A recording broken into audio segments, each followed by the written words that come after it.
Darío, ¿cómo llega a tu vida la filosofía? ¿Cómo y cuándo? Qué pregunta. Calculo que habrá llegado muy de chiquito, muy de chiquito. Con Este, las primeras preguntas. sí, sí. Con las primeras preguntas, las primeras lecturas. Siempre de chiquito fui como muy ávido de interiorizarme por ahí en estos temas que después con el tiempo uno se va enterando que es la filosofía, ¿no? De dónde vienen las cosas, por qué las cosas son como son, qué hay después de esto, hay algo después de esto. Y esas preguntas fueron preguntas que yo las recuerdo como de muy chiquito, de los 5 o 6 años. ¿Tenías un ámbito familiar que propiciaba esas Sabes que preguntas? no, ¿eh? Ajá. Sabes que no. A veces conversando con gente sobre esto, siempre me dicen, bueno, pero la familia y no está ni bueno ni malo, digo, no, no es el caso. Lo que sí tuve un ámbito familiar que rápidamente me dio herramientas. Cuando Claro. vieron que a mí me gustaban estas cosas, me empezaron a comprar libros, me acompañaron fuertemente, ¿no? Y eso es interesante porque a veces en los entornos familiares pasa lo contrario, como que ven que un chico tiene algunos intereses poco comunes y tratan de ocultarlo, ¿no? Tal Y cual. les matan la vocación de chiquitos. Ujú. Así que ya desde muy chiquito, las preguntas estas, encontrando el sentido a la vida y preguntándote los por qué, Sí. estaban en vos. Y ahí nace esta vocación tuya. Y yo creo que sí, ¿no? Yo creo que hasta que vos descubrís que esta vocación este, tiene la entidad de ser una disciplina, ahí es cuando ya sos un poco más grande y empezás a conocer lo que son las carreras universitarias, el sistema educativo, ¿no? En una palabra. Pero de chiquito yo no me daba cuenta de qué se trataba. Lo que me daba cuenta era que todas estas preguntas tenían un lugar importante en mi vida y también muy de chiquito escribía. Que yo entiendo la filosofía muy ligada a la escritura, Ajá. no como una disciplina independiente. La escritura no es simplemente una transcripción del pensamiento filosófico. Uno hace filosofía escribiendo, Claro. se piensa escribiendo también. Y yo muy de chiquito escribía cuentos, escribía historias, te hablo de los 8 o 9 años, y como que en esa época, digamos, después ahora que los releo esos cuentos, ya tenían condimento filosófico, ¿no? No Claro. eran cuentos sobre temáticas por ahí de otro tenor, sino específicamente giraban alrededor de la muerte, del origen, del porqué de las cosas, ¿eh? Hubo una época en que la filosofía era así como algo vedado para el común de la gente y que por ahí cuando uno tenía que resolver un problema se inclinaba más a la psicología que a la filosofía. Hoy en día la filosofía es una de las materias, de las disciplinas que también resuelve problemas, ¿no? Sí. Especialmente en países como Estados Unidos hoy la terapia casi se ha dejado de lado por una terapia filosófica. Sí. Es polémico, Es ¿no? Sí, polémico, sí. pero bueno. Está muy bien el diagnóstico. Es polémico porque lo que genera esto que vos contás es como una escisión, es como una interna, ¿no? En el mundo filosófico pasa como en todo espacio cultural humano que hay internas, hay formas de entender la filosofía muy distintas. Hoy hay una moda de la filosofía y que va un poco en la línea de lo que vos decís. Hoy la filosofía está muy presente en el mundo de las empresas, por ejemplo. Claro. Está muy presente como reemplazo de ciertas terapias psicológicas. El psicoanálisis y la filosofía son primas, Claro. ¿viste? No, no están tan alejadas, el psicoanálisis. Y sí es cierto que la filosofía empieza a ser utilizada como una manera de que ayuda a los hombres a pensarse mejor a uno mismo. Lo que sí es discutible ahí es hasta qué punto la filosofía resuelve problemas, claro, sino que tradicionalmente lo que hace la filosofía es problematizar. Claro. Digamos. Entonces ayuda por ahí a encarar las cosas desde lugares no habituales, agregando perspectivas distintas a la que uno tiene como acostumbrado o a los caminos obvios que en definitiva repiten las situaciones tal como están. Claro. En ese sentido es muy interesante cómo la filosofía te puede dar un viraje, un giro, un modo de entender las cosas. O plantarte en otro lugar, ¿no? Claro, plantarte en un lugar completamente distinto al que parece que no tiene salida o que es de una única manera. Ahora, vale la pena decir que en el mundo filosófico, la filosofía más académica, digamos, no se copa con este otro tipo de filosofía, la que acusa de filosofía divulgatoria. Es interesante porque en los inicios de la filosofía tenía que ver más con eso, ¿no? Claro, tenía con que ver la resolución de las de cuestiones problemas existenciales, cotidianos, claro, con las problemáticas existenciales, y se iban generando lo que incluso hoy en día seguimos hablando de filosofías de vida, ¿viste? Claro. Cuando vos decís, bueno, esta persona tiene como filosofía de vida, ¿qué estás diciendo? Estás diciendo que hay una serie de ideas que tienen una bajada práctica concreta y que definen un estilo, una forma en la que uno encara las cosas. Bueno, la filosofía más académica se especializó y se abstrajo de la vida cotidiana, de las cuestiones que hacen a la vida corriente, y entonces, bueno, no acepta este otro tipo de filosofía y termina siendo, digamos, una filosofía de erudición, Claro. que, en la que los expertos se entienden entre sí, pero poco agregan o ayudan a cambiar el mundo, ¿no? Darío, vos tenés un programa de televisión que se llama Mentira la Verdad y que abordás precisamente los temas cotidianos a la luz de la filosofía, ¿no? Sí. Vos abordás la amistad, el amor, los temas que nos atraviesan a todos los días, ¿no? ¿De qué manera lograste meterte en esos temas y llevar la filosofía tan a lo cotidiano?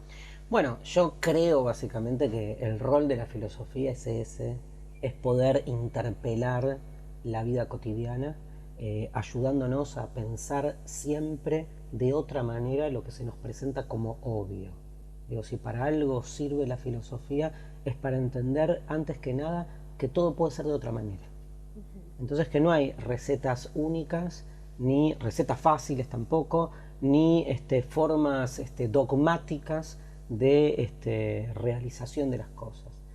La filosofía más que nada abre, lo que hace es tomar lo que se nos presenta como que no puede ser de otra manera y abrir otras posibles formas. Nos ayuda a pensar y a repensar las cosas tomando en cuenta que nunca nada está cerrado de modo definitivo. Entonces, ¿por dónde empezar? ¿Qué es lo primero que empezás como desde la filosofía a pensar desde un lugar diferente? Las cosas que están a la mano, las cosas que te acompañan en el día a día.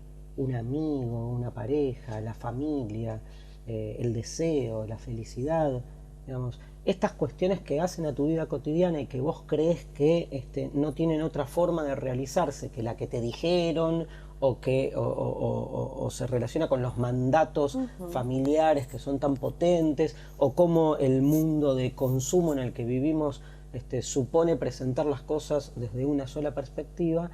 Ahí tenemos esa herramienta, yo te diría, entre comillas, ese arma, que es nuestro pensamiento.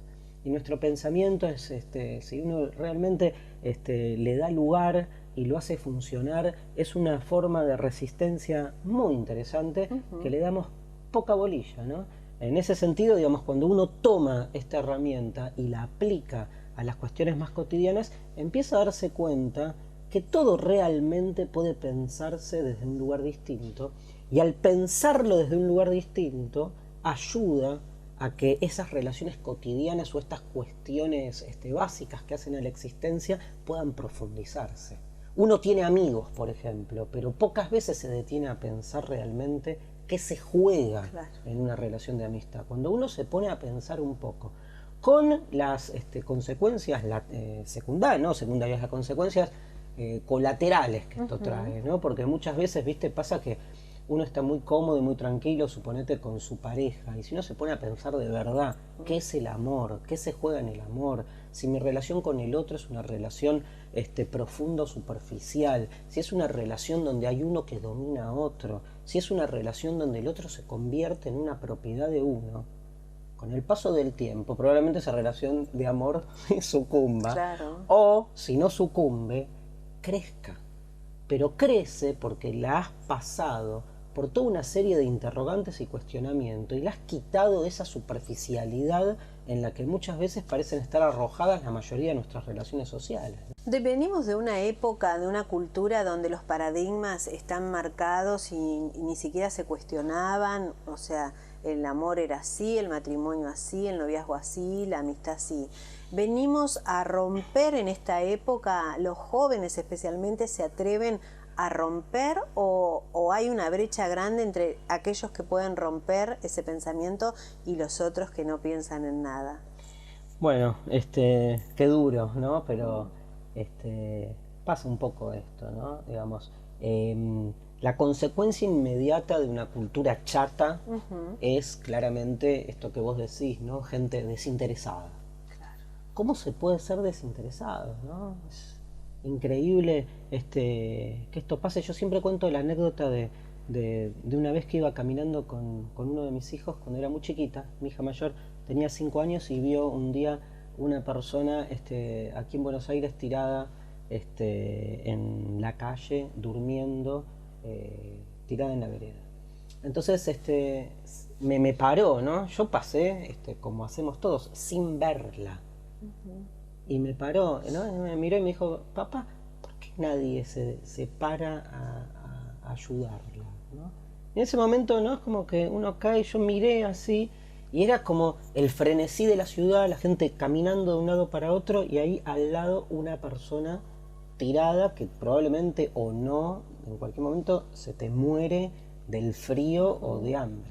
Bueno, vivimos una cultura desinteresada que en ese desinterés lo que hace es sostener un profundo individualismo donde a uno solo le importa lo que uno es, lo que uno tiene y lo que uno puede realizar. Ahora, uno no se cuestiona, uno incluso ni siquiera piensa por qué uno no es el que está ahí abajo.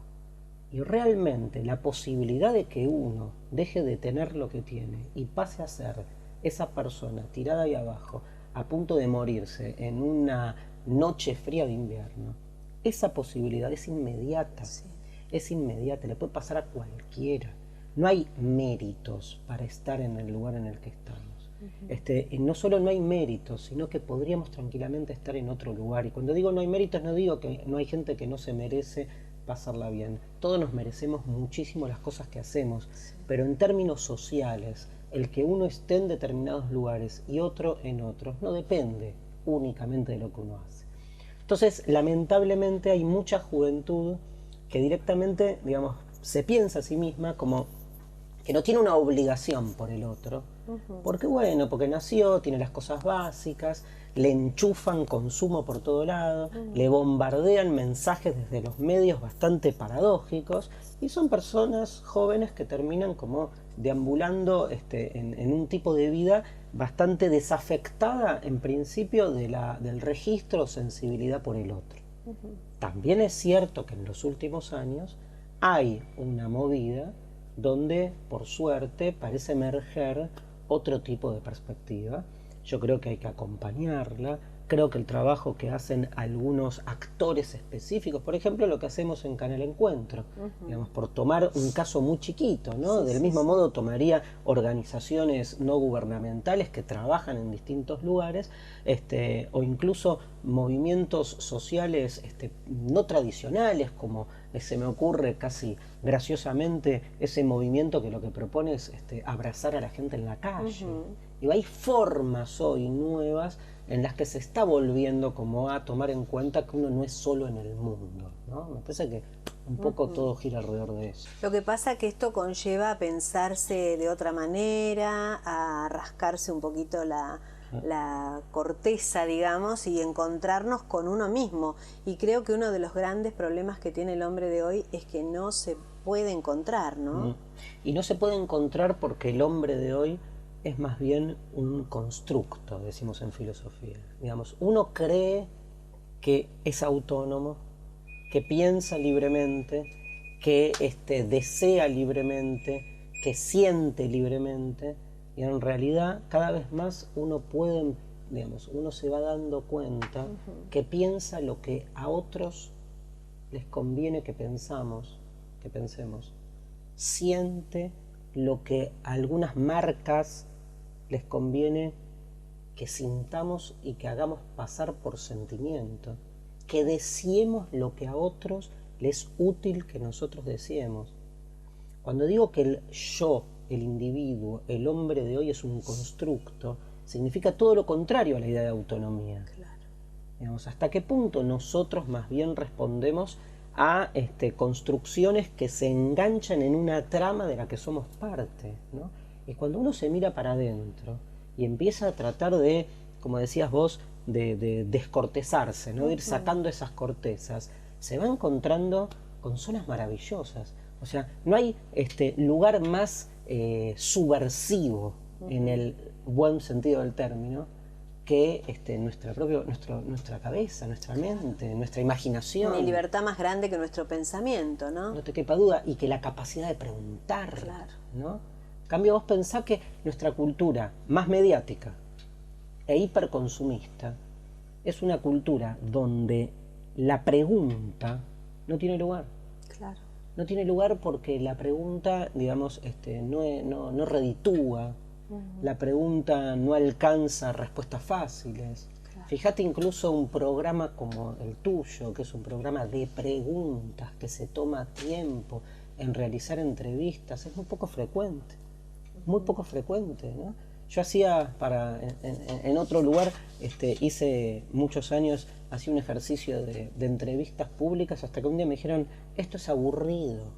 Entonces yo me ponía loco y defendía, digamos, el formato tradicional de la entrevista, acompañar a dos personas que están dialogando en el ejercicio de la pregunta. Claro, ¿no? Y de la escucha, ¿no? Porque no tenemos el tiempo para que el otro pueda desarrollar. Tal cual. Tampoco. Tal cual. Darío, si yo te pregunto qué es la felicidad para vos, ¿qué me podrías decir?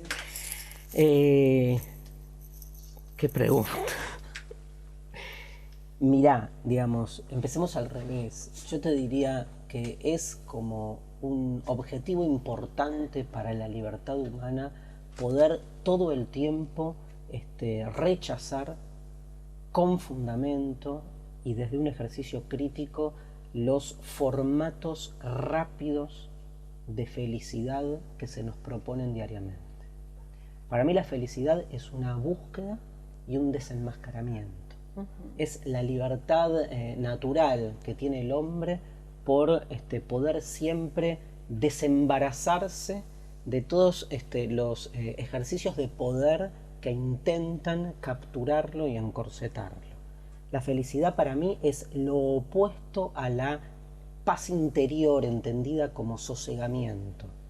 Alguna vez dialogué esto con una persona muy querida que me decía, para mí la felicidad es que nada me perturbe. Y yo decía, está bien, esta persona era una persona de más de 70 años. Y decía, yo entiendo que a alguien a determinado tiempo la felicidad le implique la imperturbabilidad del alma, como decían los epicúreos. Para mí es todo lo contrario.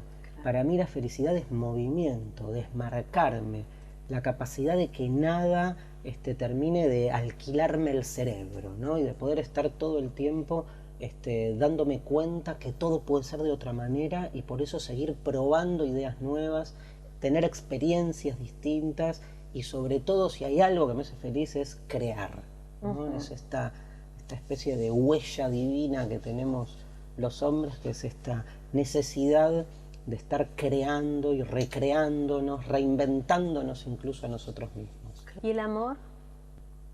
Y el amor es una búsqueda inacabable, ¿no?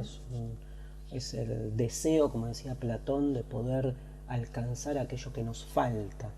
Y lo que nos falta a los hombres, básicamente, es el alcanzar ese saber absoluto, que si lo alcanzásemos se nos terminarían todos los dramas y dejaríamos de ser humanos al mismo tiempo.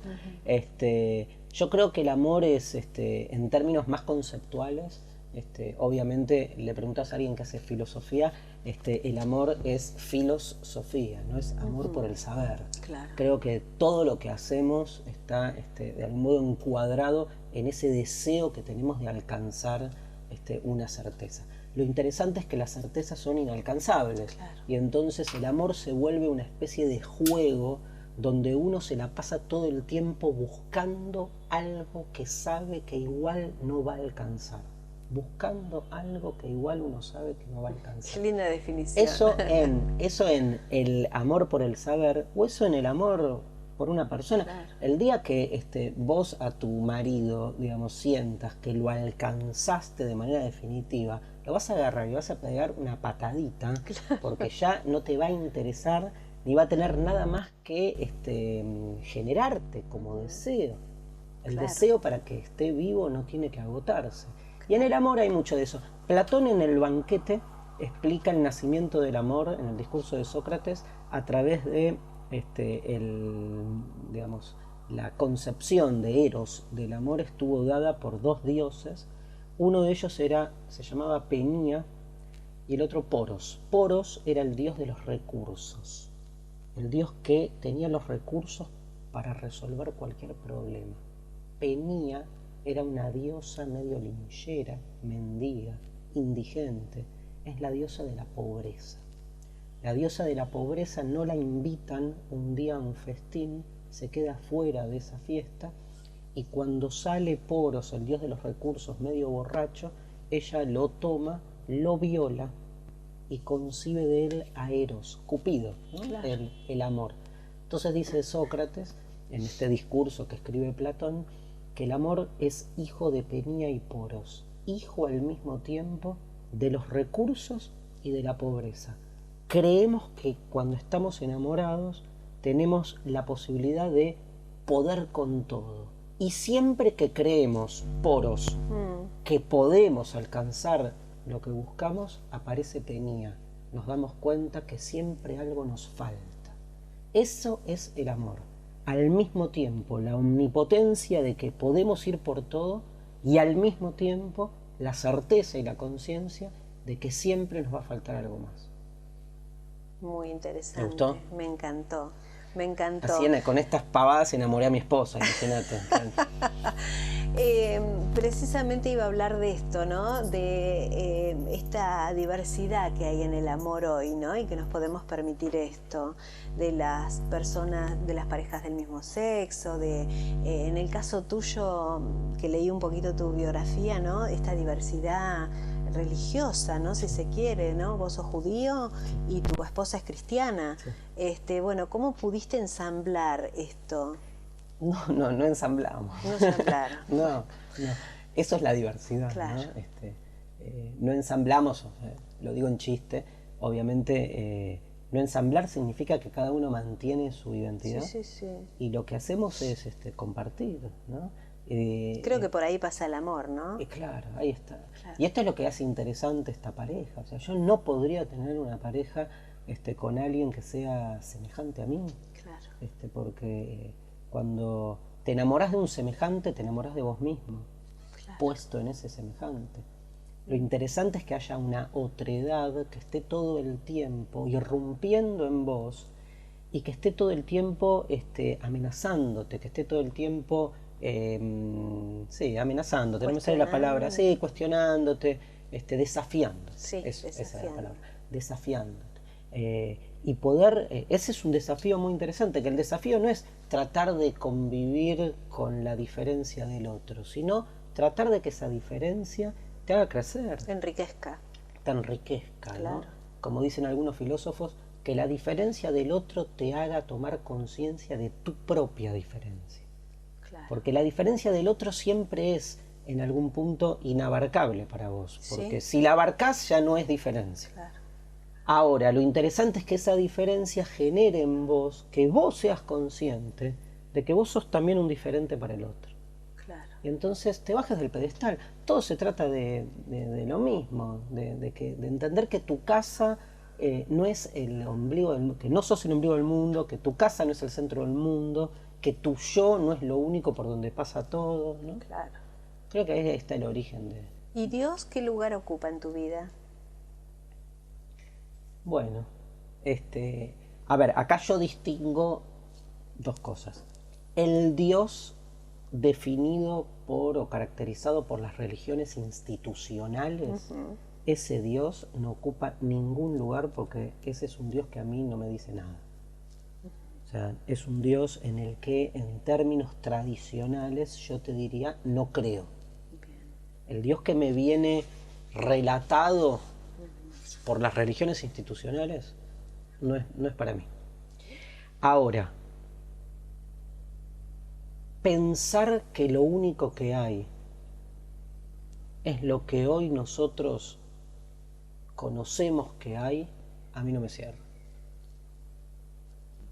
Creo, por definirlo de alguna manera, que Dios es ese deseo que tiene el hombre por sobrepasarse todo el tiempo a sí mismo, por darse cuenta que la cosa no termina acá, e ir por más. Después, muchos hombres a esa necesidad o a ese deseo, ¡shuc!, lo secuestraron, le pusieron, lo alambraron, le pusieron un nombre, una etiqueta, lo hicieron propio y generaron millones de fieles o de clientes, ¿sí?, trabajando para ellos. Para mí, ese tipo de monopolio de Dios, bueno, es uno de los grandes causales de las violencias entre los hombres. Bueno, de las guerras y de las más guerras grandes, más ¿no?, grandes de la historia. Claro. En ese sentido, yo no soy, obviamente, ni creyente en las religiones institucionales, pero tampoco soy un ateo clásico. Claro. Porque sobre Dios yo no te afirmaría ni que existe ni que no existe, porque son categorías demasiado absolutas para alguien que entiende que el ejercicio de la libertad está en el cuestionamiento. Claro. Entonces te diría que soy más bien un agnóstico, ¿no? Claro. Alguien que está todo el tiempo preguntándose más de lo que se le presenta. Darío, vos tenés un contacto muy fluido con los jóvenes, ¿no? Este programa Mentira la Verdad está básicamente dirigido a ellos. Sí.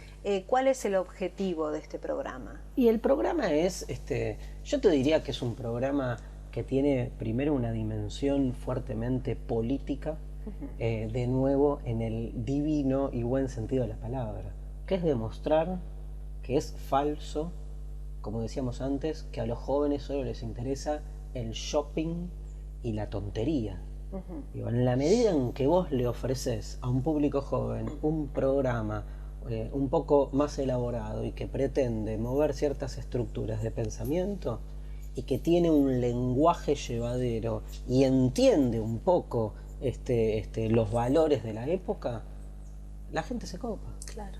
Y la recepción del programa ha sido maravillosa. Digo, los jóvenes están hiperenganchados y encuentro, aunque es un canal dedicado, un canal educativo dedicado a la juventud, no es estrictamente un canal que los jóvenes ponen.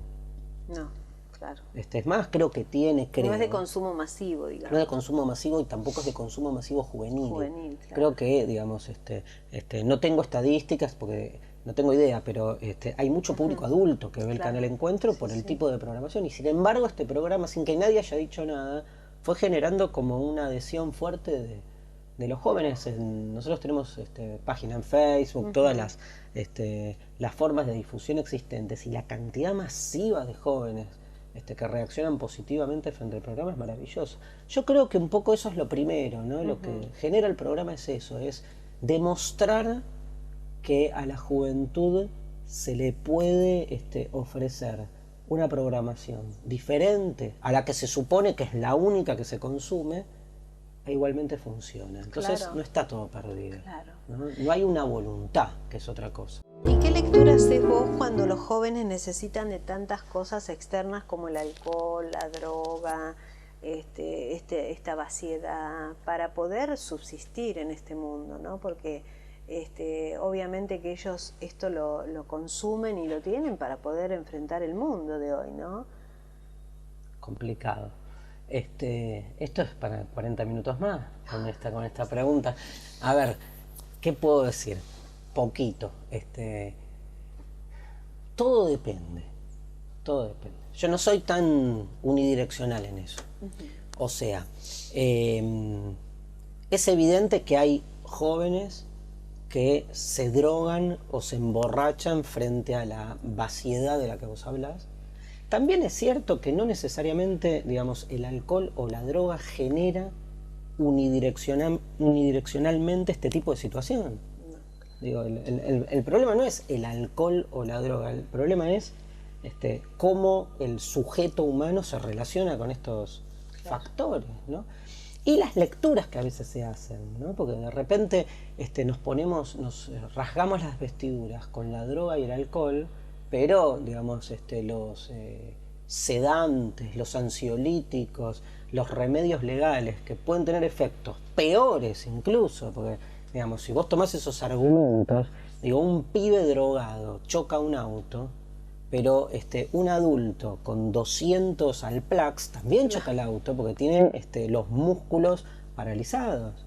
Y sin embargo, digamos, estamos acá diferenciando como a la droga como moralmente negativa y el ansiolítico moralmente positivo por el mero hecho de que la industria farmacoquímica es legal y la industria de las drogas ilegales no. Entonces se vuelve complicado el planteo. Yo lo que creo es que sí es cierto que hay una vacuidad y que esa vacuidad, a mí no me queda claro quién es la causa de quién. Si es que hay un gran vacío y por eso los jóvenes consumen, qué lindo verbo, ¿no? Porque consumen droga, pero consumen remeritas también. Todo. O consumen cancha de fútbol, o consumen recitales, o consumen todo lo que se les pueda vender en el mercado de consumo de las chucherías más dispares que se te ocurran. Entonces no me queda claro si frente al vacío se consume o si es al revés, porque todo lo que se nos presenta es consumo, se produce el vacío. O sea, la lectura que nosotros hacemos, en principio, o es la que más escuchamos, es que como vivimos una época de vaciamiento espiritual, los jóvenes van masivamente al consumo. ¿Y qué pasa si es al revés? ¿Qué pasa si en los últimos 30, 40 años lo único que recibe la juventud es un bombardeo masivo de distintas formas de consumo? Que para ser tenés que consumir eso, ¿no? Para ser tenés que consumir. Si no consumís, no sos. Entonces, y como al mismo tiempo las sociedades socioeconómicamente son cada vez más desiguales, tenés una cantidad grande de jóvenes que quedan fuera de los mercados de consumo. Y entonces, ¿qué hacen? Cualquiera. Claro. Pero ahí sería al revés el argumento. Es difícil, hay que pensar. Hay que pensarlo de un lado, de otro. Hablarlo con ellos también, ¿no? Hablarlos que que uno pueda saber como adulto. Totalmente. Cuál es la postura en el mundo de hoy. Y desmoralizar lo que no tiene que ver con la moral. Para mí eso es clave. Poder poner a la moral en su lugar, ¿no? Hay cuestiones que tienen que ver con los valores, hay cuestiones que no, digamos, si uno está todo el tiempo, ¿no? Por ejemplo. Mezclándola. No, estoy pensando, por ahí me voy, pero para no ir tan directamente al tema, por ejemplo, me acordaba de, no sé, de un tsunami, suponete. Un tsunami, un terremoto, maremoto, mueren 170.000 personas. ¿De dónde aparece la moralización de lo natural? Es decir, mirá qué malo el terremoto, mirá lo que generó, ¿no? Y después uno empieza como a elaborar conceptos a partir de una idea primaria que, digamos, no se sostiene, que es pensar que un efecto de la naturaleza tiene una relación directa con un acto moral. Y empezás a decir, bueno, mirá, los japoneses no sé qué, o que, claro, o sea, empezás a decir cualquier cosa. Ni hablar de los discursos apocalípticos religiosos que se montan sobre eso. Entonces, en relación a eso, llevado a cuestiones que tienen que ver más con la vida, digo, en la vida, tomar un té, ¿sí? Tomar un té puede tener un efecto alucinógeno o no alucinógeno, depende del té que tomes. Claro. Ahora, la moralización hace que determinados tés digan que son drogas, que lo que generan son jóvenes monstruosos y otros no. La diferencia tiene que ver con el tipo de planta. Claro. Digamos, hay otro aspecto que se juega alrededor de eso. Claro, claro. ¿Vos crees que la filosofía hoy por hoy... Te enganchaste, perdón, con alguien, yo estoy en eso, yo tengo ahí, yo estoy por la despenalización del consumo de drogas, digo, tengo posturas tomadas. Sí, tenés posturas tomadas, claro, obviamente. Que no las podemos charlar ahora tan rápidamente. Claro, habría que desarrollarlas y ver los fundamentos, ¿no? Uno no se pone a debatir solamente por sí o por no. seguramente cuando uno analiza y se mete en esto de ponerse en otra postura en la vida, puede hacer otra lectura y puede ser que también el que piensa de una manera pueda cambiar su manera de ver, ¿no? Sí, por eso es tan rica la diversidad y la diversidad de pensamiento específicamente, ¿no? Yo me iba a referir precisamente a esto de cuando vos estuviste dando esta charla sobre el arte y la música, ¿no? Que tanta gente se enganchó con lo que era la filosofía, porque por ahí decíamos filosofía y arte, era como que por ahí, ¿por dónde va a disparar, no? Sí. Hablabas del arte y yo me puse a pensar después, digo, cómo la gente tiene una concepción de arte de golpe tan elevado y que el arte es para unos pocos, ¿no? Y vos, a través de esto de bajarlo como una cosa cotidiana, lograste que todo el mundo pudiera pensar en el arte como tal. ¿Vos crees que la gente aprovecha el arte, lo incorpora a su vida? Bueno, muy buena pregunta. Creo que, digamos, hay una ida y vuelta interesante acá. ¿En relación a qué? A ver, creo que, digamos, vivimos tiempos de una estetización de la vida cotidiana creciente. El valor estético es un valor importante en los actos de nuestras vidas. Sí.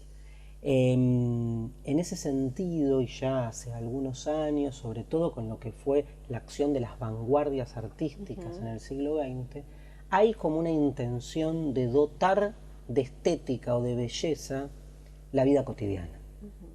Y esto es un movimiento interesante, digamos, hacer de tu propia vida una obra de arte, decía Rimbaud, por ejemplo.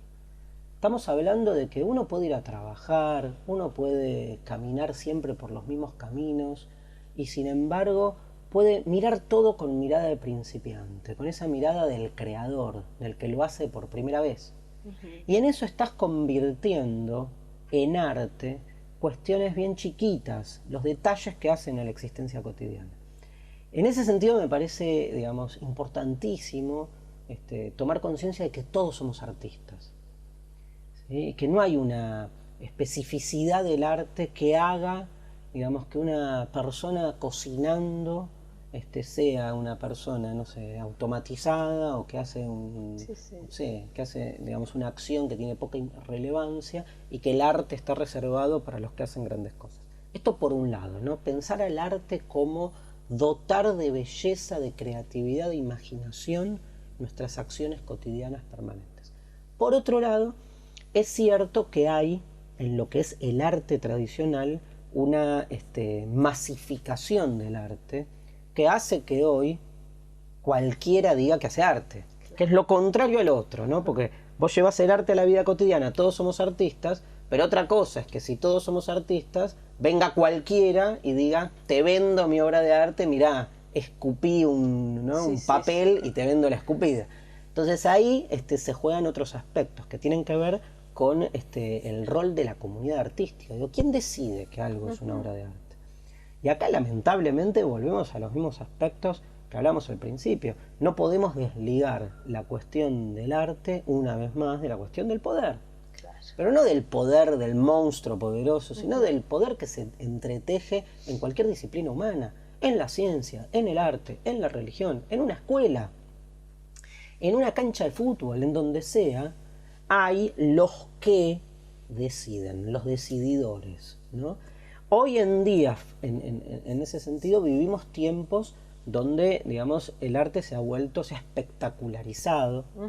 Yo escucho a conductores de televisión presentar cualquier cosa como si fuese una obra de arte. Y para colmo, el arte tradicional, frente a esta realidad, se vuelve cada vez más elitista. Entonces vos tenés esta brecha, ¿no? Que el arte auténtico, entre comillas, se vuelve arte para especialistas y a los museos no va nadie. Claro. Y al mismo tiempo el arte masivo se vuelve arte del espectáculo y lo que te proponen son situaciones, claro, de una masividad, superficialidad, bizarrez, ¿no? Vacuidad, que realmente vos decís, bueno, del arte no quedó nada. Tal vez lo interesante frente al mercado del arte es un poco lo que decíamos al principio de la pregunta, es recuperar la capacidad estética que tenemos los hombres de dotar de belleza nuestras acciones. Digo, uno ve una película, a un padre, no sé, hablando con un hijo, dándole un mensaje, en esos finales que empezás a llorar a mocos tendidos y decís, esto es belleza pura, ¿no? Sí. Bueno, por ahí recuperar lo instintivo del ser humano, ¿no? Ese padre podés ser vos. Claro. Y podés ser vos con tu hijo. Claro. Y lo sos muchas veces. Claro. Recuperar esos instintos básicos que hacen a nuestras relaciones cotidianas. Porque por ahí el instinto no se equivoca de la verdadera belleza, ¿no? Por ahí nos quieren imponer algo y decís, no me gusta, y sin embargo está tan cotizado, ¿no? Totalmente. Pero tu instinto te dice que no sé si pasa por ahí la belleza o el arte, ¿no? Sí. Y finalmente, Darío, vos sabés que me encantaría quedarme horas charlando con vos, te habrás dado cuenta, ¿no? Pero quisiera hablar un poquitito, dedicarle 5 minutitos a lo que es la política, tan bastardeada en estos tiempos y tan importante para la vida de cada persona, ¿no? Deberíamos todos hacernos cargo de la política, pero bueno, por ahí no es lo que estamos acostumbrados a ver en lo cotidiano, ¿no? Bueno, es que esta espectacularización del arte también se vuelve espectacularización de la política, la política del espectáculo, ¿no? Que hoy está tan presente, la estetización de la política, o la estetización de cualquier cosa, un poco lo que decíamos antes, en la religión, en la educación, pasa lo mismo. Que lo más importante en una clase, en un colegio, sea que el profesor no aburra, que me divierta. Claro. ¿Qué está pasando? Digamos, está bien, una clase tiene que ser pedagógica, tiene que ser entretenida, pero tiene que ser una clase en la medida en que la clase lo que genere es algo en el alumno, que genere algo en el alumno. Sin embargo, parece haberse perdido, ¿no? Como esta cuestión esencial de la clase y haberse vuelto el docente, se le exige al docente que sea como una especie de showman. Sí. Con la política, aunque no lo creas, pasa lo mismo. El político se piensa a sí mismo más como un personaje de los medios de comunicación. De hecho, se lo arman, ¿no? Quienes están dedicados a... ¿Te acordás lo que hablábamos de la producción del yo? Claro. Es que es lo mismo. Claro. La construcción de ese yo político es la construcción de esa especie de actor que después, esto es lo más patético, la gente cuando lo toma o no lo toma, entra en este juego que es aceptar que hoy la política sea espectacularizada. Claro. Uno siempre tiene la tentación y la sensación de pensar que en definitiva en los momentos claves, digamos, bueno, por algo la democracia tiene un valor, a mi entender, intachable, que es que se supone que en los momentos claves, digamos, la democracia funciona, sí. ¿No? Entonces vos podés vestir de... Ay, no me acuerdo la frase. De seda al mono. Vestir al mono. De seda. De seda, ahí está. Y sigue siendo mono. Claro. Y no hay nada más fuerte que el poder de las urnas, ¿no? Es lo que pensaba hoy casualmente cuando entraba a Buenos Aires, ¿no? Sí. Viendo tanta cartelería y tanta cosa. Digo, cómo se puede disfrazar todo, pero el hombre en ese minuto de libertad absoluta, sí. Cuando entra al cuarto oscuro, no hay soborno, no hay subsidio, sí. No hay nada, ¿no? Solo sos vos y la urna. Ojalá, te digo. O sea, no es que eso pasa todo el tiempo, claro, porque muchas veces, de hecho, por algo la política tiene ha ido por ese lado, ¿no? Por esta espectacularización. Pero en definitiva siempre tú... Yo digo que en los momentos definicionales, no siempre, en los momentos claves, algo pasa ahí. Sí. Sigo creyendo. Yo creo en la política. Sí, claro. Yo creo que la política tradicional, digamos, obviamente está en crisis, pero de la crisis no se sale reemplazando a la política tradicional por la antipolítica. No, claro. O sea, no soy de los que está en la línea digamos, de esos exponentes de la nueva política que se presentan a sí mismos como yo de política no sé nada y por eso vengo a presentarme como político. Para mí eso es una consecuencia indeseada de la crisis de la política tradicional. Lo que me enerva es que la política tradicional no ha sabido reinventarse a sí mismo y por eso surgen estos exponentes. Para mí es, digamos, un país de una democracia tan joven, con tantos golpes que hemos recibido en todos los sentidos de la palabra, digamos, para mí la antipolítica es un peligro y algo que no deseo y algo incluso te diría irrespetuoso con nuestra historia, ¿no? Totalmente.